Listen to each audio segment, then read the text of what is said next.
El rifle no era de uso militar.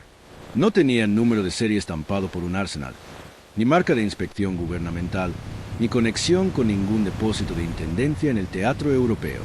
Era un rifle de caza, diseñado para ciervos y alces de Montana, con culata de nogal pulido y mira telescópica civil.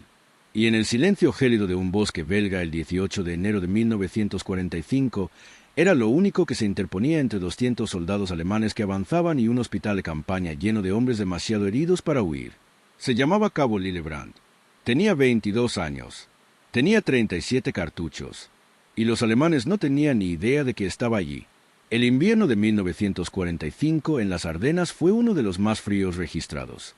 Las temperaturas descendieron a 15 grados bajo cero. La nieve se acumulaba hasta la cintura en los valles. Los soldados morían congelados en sus trincheras. Las armas se atascaban. Los vehículos no arrancaban. El propio bosque se convirtió en un enemigo, denso, oscuro y sofocante, donde la visibilidad se reducía a unas pocas decenas de metros y cada sonido quedaba amortiguado por el peso de la nieve sobre las ramas. La última gran apuesta de Hitler, la ofensiva de las Ardenas, estalló sobre las líneas aliadas a mediados de diciembre con una ferocidad que asombró incluso a los comandantes veteranos. Divisiones enteras quedaron destrozadas. Las líneas de suministro cortadas. Las redes de comunicación colapsadas. La ofensiva, posteriormente conocida como la Batalla de las Ardenas, se adentró profundamente en Bélgica, creando focos de caos donde las unidades estadounidenses quedaron aisladas, rodeadas o dispersas en el desierto.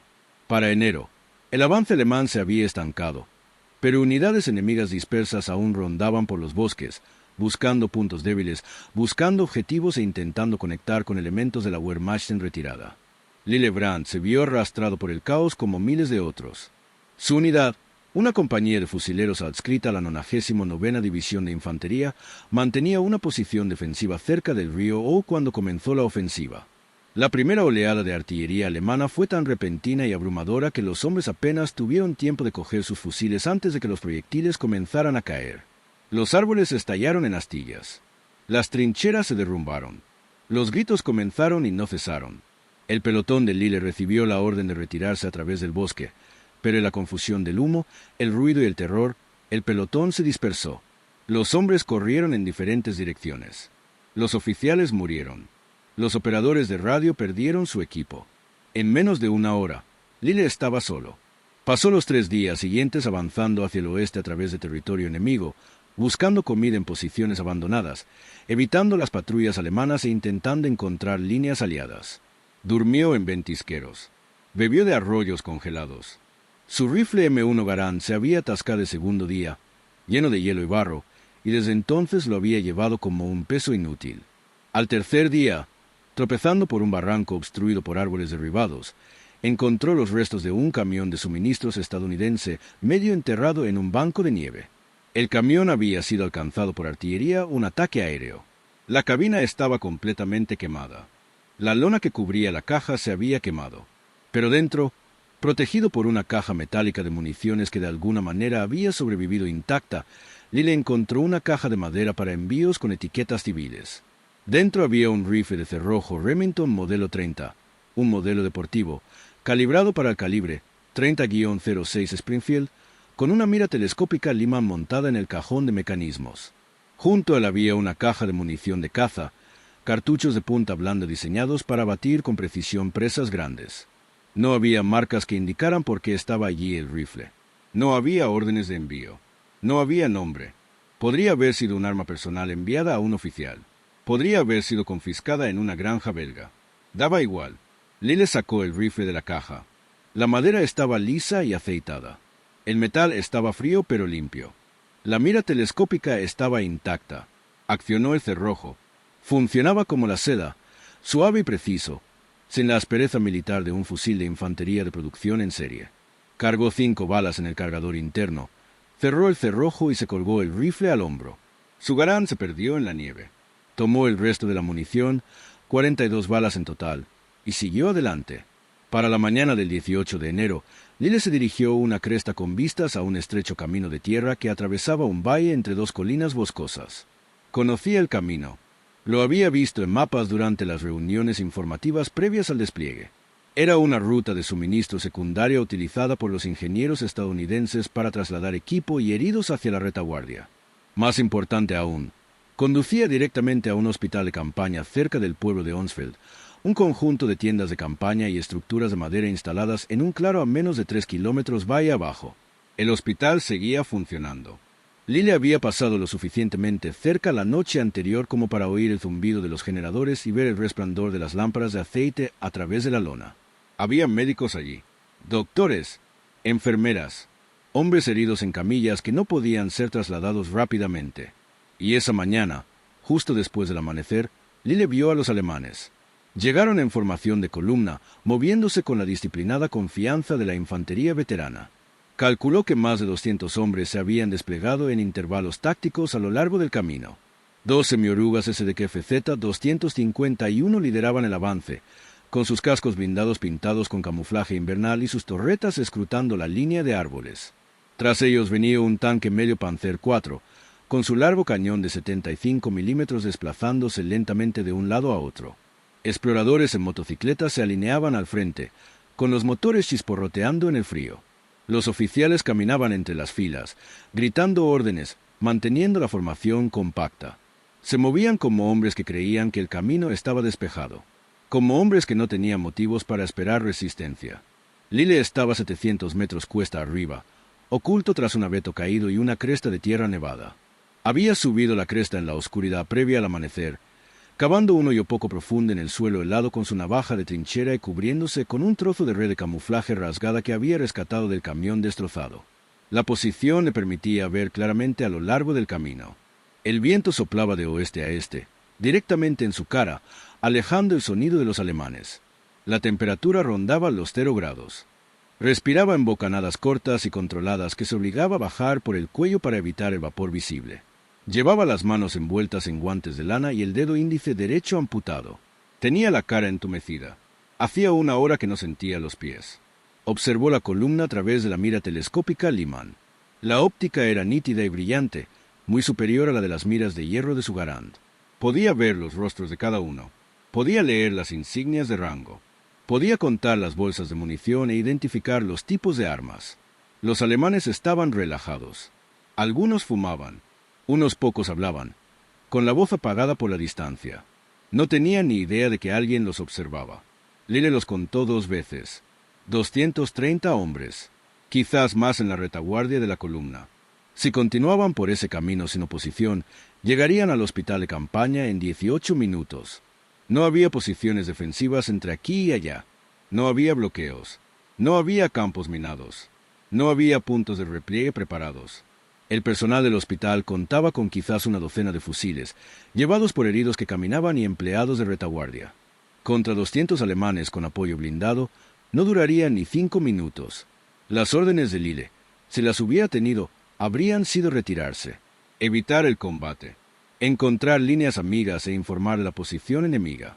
Un solo hombre no podía detener a una compañía. Esa era la doctrina. Eso era el entrenamiento. Esa era la aritmética básica de la guerra. Un fusil contra 200 era un suicidio. Pero Lille Brandt se había criado en un rancho de Montana, donde el invierno duraba 6 meses y la ayuda estaba a 80 kilómetros. Aprendió a disparar porque a los lobos no les importaba si estaba solo. Aprendió a tener paciencia porque los alces no daban segundas oportunidades. Aprendió que, a veces, la línea en la que te parabas era la única línea que existía, y si no la mantenías, nadie lo haría. No pensó en el heroísmo. No pensó en medallas, ni en la gloria, ni en ninguna de las palabras que se usarían después. Pensó, si no lo hago, están muertos. Se acomodó la Remington en el hombro, sintiendo la culata de nogal presionar contra la clavícula. Ajustó la mira, centrando la retícula en el explorador motociclista que encabezaba la misión, un joven soldado alemán con un abrigo gris de campaña y una pistola ametralladora cruzada al pecho. El alcance era de 680 yardas. El viento soplaba a una velocidad constante de 6 kilómetros por hora, de izquierda a derecha. Ajustó la corrección del viento, respirando el aire gélido, calmando el pulso, dejando que el mundo se redujera al espacio entre la retícula y el objetivo. Exhaló a medias. Lo sostuvo. Apretó. El Remington crujió, nítido y limpio, y el disparo resonó por el valle como el chasquido de una rama al romperse. A través de la mira, Lille vio cómo la cabeza del explorador alemán retrocedía bruscamente envuelta en una niebla roja. El hombre cayó del lado de su motocicleta, con las extremidades sueltas, ya muerto. La moto se desvió hacia una zanja y se estrelló. El sonido del disparo llegó a la columna, medio segundo después. Estallaron los gritos. Los oficiales gritaron órdenes. Los soldados se lanzaron fuera del camino, buscando refugio tras los árboles, los bancos de nieve y los cascos blindados de los semiorugas. Lille accionó el cerrojo. Suave, mecánico, sin desperdicios. Un casquillo de latón vacío salió expulsado, rodando sobre la nieve junto a él. Cargó otra bala, y la bala de punta blanda se deslizó hacia su objetivo con un clic metálico. Escudriñó la columna a través de la mira, buscando el siguiente objetivo.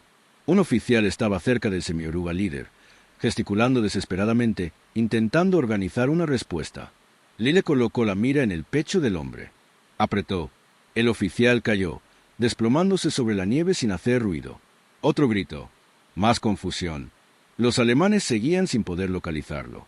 700 metros con un fusil con mira telescópica en una posición oculta estaban fuera de su alcance visual inmediato. Estaban entrenados para responder al fuego de ametralladora, a los impactos de mortero, al caos de las emboscadas a corta distancia. No a disparos invisibles y precisos desde una cresta que ni siquiera podían ver con claridad. Dispararon a ciegas contra los árboles. Los fusiles tronaron. Una ametralladora abrió fuego, disparando ráfagas hacia el bosque, 200 metros por debajo de la posición de Lille. La torreta del Panzer IV giró hacia la cresta, pero el artillero no tenía objetivo. Disparaban a fantasmas. Lille volvió a disparar. Un sargento agazapado detrás del segundo semioruga, intentando configurar una radio. Abajo, otro ciclo de cerrojo. Otro objetivo. Un soldado intentando ensamblar una ametralladora MG-42 montada en un trípode. Abajo incluso antes de que el arma estuviera en su sitio. Las balas de caza de punta blanda, diseñadas para expandirse al impactar y descargar la máxima energía al objetivo, eran devastadoramente efectivas contra la infantería sin blindaje. Cada impacto era catastrófico. Todos los que caían permanecían en el suelo. La columna alemana comenzó a fracturarse. Los soldados se agazaparon tras cualquier refugio que encontraron, negándose a moverse, negándose a exponerse. Los oficiales gritaban órdenes que no fueron atendidas. Un equipo de mortero intentó instalarse en la carretera, pero Lille disparó una bala en el pecho del artillero antes incluso de que el mortero estuviera armado. El artillero auxiliar agarró el mortero e intentó sacarlo del camino. Lille le disparó en el hombro. El hombre dejó caer el mortero y se arrastró hasta la zanja, dejando un reguero de sangre en la nieve. El Panzer IV disparó. El cañón de 75 milímetros rugió, y la explosión levantó una nube de nieve y tierra. El proyectil silbó sobre la posición de Lille y detonó 200 metros detrás de él, destrozando árboles y levantando tierra helada. El ruido era ensordecedor, una presión física que le impactó el pecho y le dejó zumbidos en los oídos. Pero el disparo fue ciego. La tripulación del tanque no tenía ni idea de dónde estaba. Disparaban al oído, a la suposición, a la desesperación. Lille ignoró el tanque. El blindaje era un problema que no podía resolver con un rifle de caza. Pero la infantería a su alrededor, los hombres que intentaban organizar una respuesta, los observadores que intentaban dirigir el fuego de respuesta, a eso se podía matarlos. Y lo hizo. Apuntó a un soldado que trepaba a un árbol, intentando obtener una mejor posición. El hombre logró ascender 4,5 metros antes de que la bala de Lille le atravesara la columna vertebral. Cayó, golpeándose contra ramas al caer, y aterrizó hecho un ovillo al pie del tronco. Apuntó a un operador de radio agachado detrás de un árbol, hablando frenéticamente por un auricular, probablemente pidiendo artillería o apoyo aéreo. El hombre giró la cabeza hacia adelante y la radio se quedó en silencio. Apuntó a un oficial que intentaba reunir a un escuadrón para una maniobra de flanqueo, señalando hacia la cresta gritando. El oficial se desplomó a media frase. Las manos de Lille estaban firmes. Su respiración controlada. El frío había dejado de molestarlo. El miedo había dejado de molestarlo. Solo existía el ritmo. Localizar, respirar, apretar, ciclo, repetir. Había disparado 17 balas. Le quedaban 20. Cada disparo contaba. Para el minuto 20, el avance alemán se había detenido por completo. Había cadáveres alineados en la carretera. Los heridos gritaban pidiendo ayuda médica, demasiado aterrorizados para moverse. Los oficiales ya no se mantenían en pie. Los semiorugas habían retrocedido 50 metros por la carretera, intentando escapar de la zona de aniquilación, pero aún estaban a su alcance. Lille disparó por la mirilla del semioruga delantero. No sabía si había alcanzado a alguien dentro, pero el vehículo se detuvo y no volvió a arrancar. Algunos alemanes intentaron cargar contra la cresta. Una docena de hombres salieron de su escondite y corrieron cuesta arriba, disparando mientras corrían, gritando para no perder el coraje. Lille derribó al primer hombre a 600 yardas, el segundo a 550, el tercero a 500. El resto se desprendió y corrió de vuelta al camino, metiéndose en zanjas y tras troncos caídos. 2 no lo lograron. Uno intentó rendirse, levantando las manos y gritando en alemán. Lille dudó durante 3 segundos. Entonces vio movimiento detrás del hombre, otro soldado levantando un rifle, usando la rendición como distracción. Lille disparó primero al que tenía el rifle, luego al que tenía las manos en alto. No sintió nada. No había espacio para sentir, solo para disparar. El Panzer IV disparó de nuevo, esta vez a una sección diferente de la cresta, pero aún a ciegas. El proyectil impactó en la ladera sin causar daño, haciendo temblar el suelo, pero sin causar daños. Lille había cambiado de posición 2 veces durante el combate, arrastrándose lateralmente por la cresta para evitar ser localizado por el sonido. La nieve ayudó, la densa vegetación ayudó, y la absoluta imposibilidad de lo que estaba haciendo ayudó sobre todo. Los alemanes buscaban un pelotón, un puesto de ametralladoras, un equipo antitanque. No buscaban a un solo hombre con un rifle para ciervos. Lille solo tenía 14 balas. Elegía sus objetivos con precisión quirúrgica. Un observador intentaba usar binoculares. Abajo, un oficial intentaba coordinar una retirada. Abajo, un soldado arrastraba a un camarada herido fuera del camino. Lille dudó de nuevo. Entonces disparó. El hombre que arrastraba cayó. El herido permaneció inmóvil. La guerra no tenía piedad. A la guerra no le importaban las intenciones. La retirada comenzó justo después del minuto 30. No fue organizada. No fue táctica. Fue una derrota. Los semiorugas aceleraron sus motores y retrocedieron a toda velocidad, arrojando humo negro y con las torretas en silencio. La infantería abandonó su cobertura y huyó, abandonando armas, dejando heridos, tirando cascos y mochilas para avanzar más rápido. El Panzer IV disparó un último tiro a ciegas y luego retrocedió, con las orugas agitando nieve y barro, mientras su cañón seguía buscando un objetivo que nunca encontraría. En 5 minutos, la carretera estaba vacía, salvo por los muertos y los moribundos. Lille contó 31 cuerpos visibles desde su posición. 4 más estaban ocultos por el terreno o arrastrados parcialmente hacia la línea de árboles. Calculó que había otra docena de heridos que habían sido obligados a retroceder durante la retirada. La carretera estaba llena de equipo abandonado. Rifles, cinturones de munición, botiquines, cascos. Una motocicleta yacía de lado, con la rueda delantera aún girando lentamente. Lille permaneció en posición durante otros 40 minutos, observando por la mira, buscando movimiento, esperando un contraataque que nunca llegó. Su cuerpo temblaba, no de miedo, sino de la descarga de adrenalina y el frío. Tenía los dedos entumecidos a pesar de los guantes. Le dolían los hombros de sostener el rifle. Le ardían los ojos de mirar por la mira sin pestañear. Pero el camino estaba despejado. El hospital estaba a salvo. Recogió los casquillos usados, 32, y los guardó en el bolsillo por costumbre. Su padre le había enseñado a no desperdiciar nunca el casquillo. Echó un último vistazo al valle y luego retrocedió agachado, bajando de la cresta, moviéndose lentamente, sin recortar ninguna silueta contra el cielo. Tardó 3 horas en llegar a las líneas aliadas.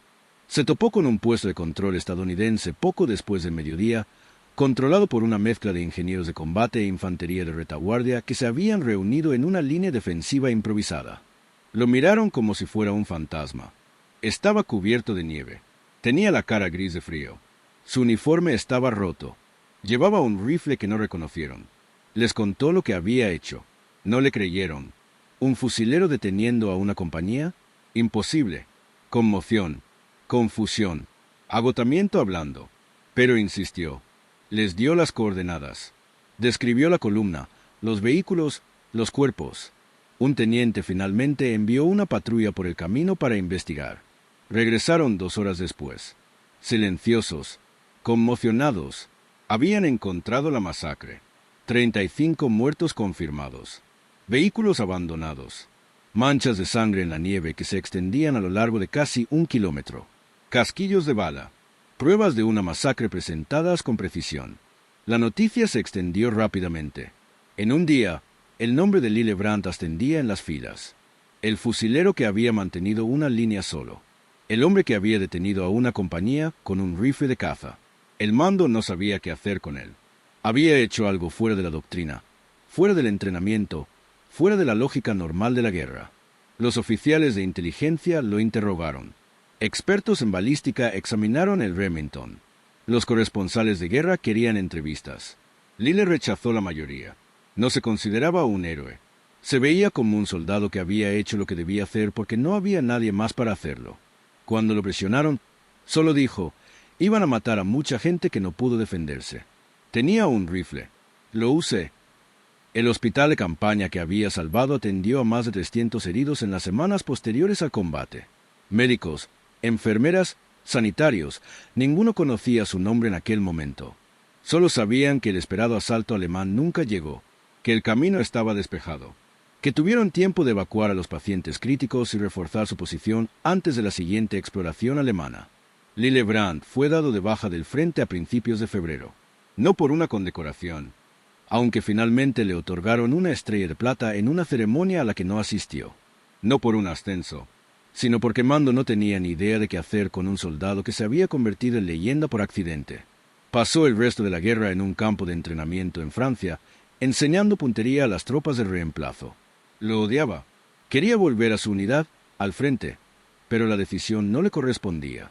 La guerra en Europa terminó en mayo de 1945. Lille regresó a Montana a finales de verano, se dio de baja en Fort Louis y regresó al rancho donde se crió. Nunca conservó la Remington. La habían confiscado para su inspección y la habían guardado en algún depósito de intendencia, probablemente destruida como excedente o vendida en subasta años después. No le importó. Había cumplido su función. Se casó en 1947. Crió 3 hijos. Trabajó en el rancho hasta que, a sus 60 años, se le cansó la espalda. Rara vez hablaba de la guerra. Sus hijos sabían que había estado en Bélgica, que había combatido, pero nunca les contó los detalles. No fue hasta la década de 1980, cuando un periódico local publicó un artículo sobre veteranos olvidados de la Segunda Guerra Mundial, que el relato completo de su postura empezó a salir a la luz pública. La historia podría haber quedado en una nota al pie, una anécdota menor en un conflicto global en expansión, de no ser por un detalle que surgió décadas después. En 1987, un veterano alemán llamado Klaus Zimmermann publicó unas memorias tituladas Schnee und Schatten, Nieve y Sombras, que relataban sus experiencias durante la ofensiva de las Ardenas. Zimmermann había sido teniente de un batallón de reconocimiento encargado de explorar las posiciones estadounidenses en el valle del río Our en enero de 1945. En un capítulo, describió un avance por un camino forestal que terminó en catástrofe. Escribió, asterisco, avanzamos con confianza esa mañana. El camino estaba despejado. Inteligencia no había reportado fuerzas estadounidenses en el sector. Debíamos unirnos con elementos del 6º Ejército Panzer y asegurar una ruta de suministro. Entonces comenzó el tiroteo. Nunca vimos al tirador. Disparamos a la cresta, a los árboles, a las sombras. Usamos humo. Llamamos a los blindados. Nada funcionó. Los hombres murieron uno a uno y no pudimos detenerlo. He luchado en Polonia, Francia, Rusia. He visto cosas terribles. Pero nunca me he sentido más impotente que en ese camino. Era como si el bosque mismo hubiera decidido matarnos. Precisión, paciencia, crueldad. Nos retiramos avergonzados. Más tarde, oímos rumores. Un estadounidense. Un fusil. No lo creí entonces. No estoy seguro de creerlo ahora. Pero no tengo otra explicación. Asterisco. El relato de Zimmermann confirmó lo que los informes estadounidenses posteriores a la acción habían documentado, pero nunca explicado por completo. Un solo enfrentamiento. Un solo fusilero. 37 disparos. 35 bajas confirmadas. Una compañía entera se detuvo en seco. ¿Qué hacía diferente a Lille Brandt? No pertenecía a las fuerzas especiales. No era un francotirador entrenado. Nunca había asistido a una escuela de puntería avanzada ni trabajado con equipo especializado. No tenía observador, radio, apoyo aéreo ni un plan de extracción. Tenía habilidad Sí. Miles de soldados la tenían. Tenía un buen rifle. Sí. Pero un buen rifle no detiene a 200 hombres. Lo que marcó la diferencia fue algo más difícil de definir. Su mentalidad. Lyle se había criado en un mundo donde la responsabilidad no podía transferirse a nadie más porque no había nadie más. Donde el invierno no le importaba ni tu miedo ni tus excusas. Donde sobrevivir significaba hacerlo difícil, solo, sin reconocimiento ni apoyo. Su padre le había enseñado a disparar, pero Montana le había enseñado a perseverar, a mantenerse firme, a no ceder. El ejército le había dado disciplina. Montana le había dado determinación. La guerra le había dado un momento en el que ambas eran necesarias a la vez, y no se había acobardado.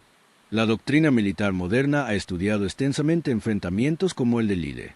Combate de precisión, multiplicación de fuerzas, disrupción psicológica, la capacidad de un solo tirador experto para infligir bajas desproporcionadas y perturbar las operaciones enemigas mucho más allá de las cifras. Hoy en día, francotiradores entrenados atacan rutinariamente objetivos a distancias superiores a los 1000 metros, utilizando óptica avanzada, computadoras balísticas y rifles con silenciador. Pero lo hacen con apoyo, con observadores, con comunicación, con planes de extracción. Lyle no tenía nada de eso. Tenía 37 balas y la convicción de que quienes lo apoyaban importaban más que las probabilidades que tenía delante. En 1995, a los 72 años, Lyle Brand concedió una de sus pocas entrevistas extensas a un historiador militar que investigaba las acciones de pequeñas unidades durante la batalla de las Ardenas. El historiador le preguntó si había sentido miedo ese día en la cresta. Lyle pensó un buen rato antes de responder. Luego dijo, sí, tenía miedo. Cualquiera que diga que no tiene miedo en una situación así miente o está loco. Pero el miedo no cambia lo que hay que hacer. ¿Se hace o no se hace? Yo lo hice. Eso es todo. El historiador lo presionó. Le preguntó si había pensado en los hombres que estaba matando. Si había sentido culpa o arrepentimiento. La respuesta de Lyle fue contundente. Pensé en los hombres del hospital. Los que no podían correr. Los médicos. Las enfermeras. En eso pensaba. Los alemanes tomaron su decisión al emprender ese camino. Yo tomé la mía. No me quita el sueño. Esa respuesta, desprovista de dramatismo o de moralidad, captura algo esencial sobre el tipo de persona que puede mantener su posición por sí sola. No se trata de valentía. No se trata de rectitud. Se trata de rechazo. Rechazo a abandonar el puesto. Rechazo a aceptar lo inevitable. Rechazo a dejar que el peso de las probabilidades imposibles dicte el resultado. Lyle Brand falleció en abril de 1998, a los 75 años, en el mismo rancho de Montana donde había pasado casi toda su vida. Sufrió un derrame cerebral mientras reparaba una cerca y falleció antes de que llegara la ambulancia. Fue enterrado en un pequeño cementerio con vistas al valle, en una parcela junto a la de su esposa, fallecida 2 años antes. Al funeral asistieron familiares, vecinos y un puñado de veteranos de la base local de la VFW. No hubo honores militares. No los había solicitado. La única placa en su tumba era una sencilla lápide de granito con su nombre, sus fechas y una frase que él mismo había elegido. Asterisco, él mantuvo la línea. Asterisco, el Remington modelo 30 nunca se recuperó. Si aún existe, está enterrada en algún archivo militar, con el número de serie perdido y su significado desconocido. Pero el legado de ese rifle no está en la madera ni en el metal. Está en las vidas que salvó. Los médicos que sobrevivieron para atender a los heridos. Las enfermeras que regresaron a casa después de la guerra. Los soldados que fueron evacuados de ese hospital y vivieron para reencontrarse con sus familias. Cada uno de ellos debió su supervivencia a 37 balas disparadas por un hombre al que nunca conocieron. La guerra se recuerda con mayor frecuencia en términos de gran estrategia. Ofensivas arrolladoras. Batallas decisivas que cambian el curso de la historia. Normandía. Stalingrado. Midway. Pero la mayor parte de la guerra es más pequeña que eso. Un solo camino. Una sola posición. Una sola decisión tomada por un solo soldado que se niega a dejar pasar el momento sin actuar. Esos momentos no siempre aparecen en la historia oficial. No siempre se ganan monumentos ni desfiles. Pero importan. Cambian el desenlace. Salvan vidas. Y a veces nos recuerdan que la diferencia entre el desastre y la supervivencia se mide en la determinación de una persona que decide que imposible es solo una palabra. Lyle Brand nunca se consideró un héroe. Nunca afirmó haber hecho nada extraordinario. Para él, era simple aritmética. Había un problema. Él tenía una solución. La aplicó. Esa mentalidad pragmática y nada romántica, más que cualquier brillantez táctica o valentía física, fue lo que hizo posible su postura. No pensaba en la gloria ni en el legado. Pensaba en el hospital, en los heridos que no podían defenderse, en los médicos y enfermeras que morirían si los alemanes lograban pasar, y decidió que si podía ganarles tiempo, incluso a costa de su propia vida, lo haría. No le costó la vida, pero podría haberlo hecho, y fue de todos modos. La lección no es que una persona siempre pueda ganar. La lección es que una persona, en el lugar correcto, con la preparación adecuada y la negativa correcta a ceder, puede cambiar la ecuación. Puede convertir lo imposible en improbable. Puede mantener una línea el tiempo suficiente para que otros sobrevivan. Lillebrandt se mantuvo firme.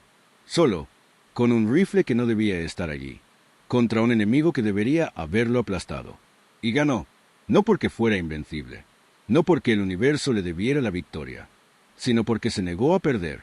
Esa negativa fría, obstinada e inquebrantable a permitir que la línea se rompa, es la cualidad más rara y valiosa que un soldado puede poseer. Más valiosa que la armadura, más poderosa que la cantidad, más duradera que la potencia de fuego. Es lo que marca la diferencia cuando todo lo demás ha fallado. Es la razón por la que, 80 años después de aquella gélida mañana en Bélgica, aún contamos la historia de Lillebrandt, porque nos recuerda que la línea, sea cual sea, donde sea, por imposible que parezca sostenerse, solo se sostiene si alguien decide sostenerla. Lille decidió, y la línea se mantuvo. Y gracias a eso, cientos de personas vivieron, aunque habrían muerto. Esa es la lección. Ese es el legado. No las medallas, ni los titulares, ni las notas históricas. Solo el simple, brutal y hermoso hecho de que un hombre, con un rifle, se negó a dejar que el imposible fuera la respuesta final. Si quieres más historias reales como esta, suscríbete ahora y deja un comentario abajo. ¿Desde dónde las ves?